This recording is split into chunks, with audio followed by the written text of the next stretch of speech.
তারা শাক উঠাতেছে। তারা বলতেছে শাক উঠাবে। বিভিন্ন ধরনের শাক আছে এখানে। এখানে প্রায় 8-10টা আইটেমের শাক আছে। তো রান্না করার জন্য শুরু হয়ে গেছে পেঁয়াজ কাটা, মরিচ কাটা, রসুন বাটা, সব কিছু মিলে এখন ডাল রান্না করার জন্য ওইটাকে বলে আপনার মুগের ডাল। সবাই বলে মুগের ডাল এবং কি পাউডার হতে পারে। তো আমরা পাউডার নিয়ে আসছি, এগুলা রান্না করতেছি মুগের ডাল রান্না করার জন্য। পেঁয়াজ রসুন আদা এগুলা ভালোভাবে কষিয়ে হালকা পানি দিয়ে উঠিয়ে পরে এখানে ভিজানো ডাল ঢেলে দেওয়া হয়েছে। তো ইনশাল্লাহ ডাল রান্না হয়ে গেছে। রাতের মধ্যে এখানে মুরগি অ্যাড করা হয়েছে। এখানে শুধু বাচ্চারা না, মুরব্বিরাও আছে।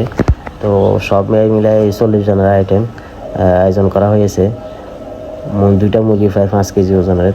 তারপরে এখন মুরগি রান্না করার জন্য মশলা দেওয়া হয়েছে। সব কিছু মিলাই একসাথে হালকা পানি দিয়ে কষিয়ে মুরগি রান্না করা হবে।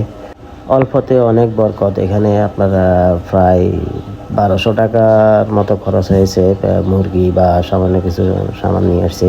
আর বাকি চাউল, তেল, হলুদ, মরিচ, জাল সবার ঘর থেকে দিয়ে আয়োজনটা করেছেন। ইনশাল্লাহ খুব সুন্দর হয়েছে। তো তরকারি রান্না হয়ে গেছে, দেখুন ইনশাল্লাহ তরকারির কালারটা অনেক সুন্দর হচ্ছে মুরগি রান্নাটা। এরপরে এখানে মাছ ভাজি করতেছে। মাছ ভাজিগুলো আসলে ভর্তার জন্য গুঁড়ি বেগুনের ভর্তা বানাইছে। তার জন্য মাছ ভাজি দিয়েছে। শুটকি অনেকে খাইতে পারে না, এই জন্য শুটকি দেওয়া হয় নাই। তো কলের ডাল অনেক সুন্দর হয়েছে রান্না।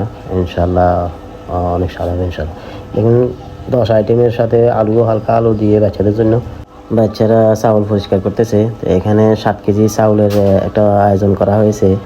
আসলে এটা এক টাইমের জন্য না, এই জোলাপাতিটা আসলে আয়োজন করা হয়েছে 2 টাইমের জন্য। এটা সন্ধ্যাবেলায় খাওয়া হবে, দুপুরবেলায় খাওয়া হবে। অল্পতে অনেক বরকত ইনশাল্লাহ। 7 কেজি চাউলের সাথে মাত্র 2টা মুরগি আর অল্প কিছু শাক আর ভর্তা দিয়ে ইনশাল্লাহ হয়ে গেছে রাত্রে পর্যন্ত। তো আসলে রাত্রে কিছুটা এক্সট্রা করা হয়েছে, যেটা হচ্ছে মসুরের ডাল রান্না করা হয়েছে এবং কি আলুর ভর্তা করা হয়েছে আর হালকা ডিম ভাজি করা হয়েছে সবার জন্য। তো ইনশাল্লাহ 40 জন মানুষ আসলে কম না, এটা দিয়ে হয় না। তো সবাই মিলে একসাথে চেষ্টা করলে সব কিছু হয় ইনশাল্লাহ। ছোট আকারের একটা পিকনিক। তা আপনারা সবাই কেমন হয়েছে জানাবেন অবশ্যই। আসলে এই ধরনের আয়োজনগুলো আমরা যখন ছোট ছিলাম তখন করতাম। তো এখন হঠাৎ করে মনে হয়েছে, এই জন্য সবাইকে নিয়ে একটা আয়োজন করলাম আর কি। তো আপনারা জানাবেন কেমন লাগছে। যদি ভালো লাগে ইনশাল্লাহ কমেন্টে জানাবেন। আমরা আরও চেষ্টা করবো এই ধরনের আয়োজন করার জন্য।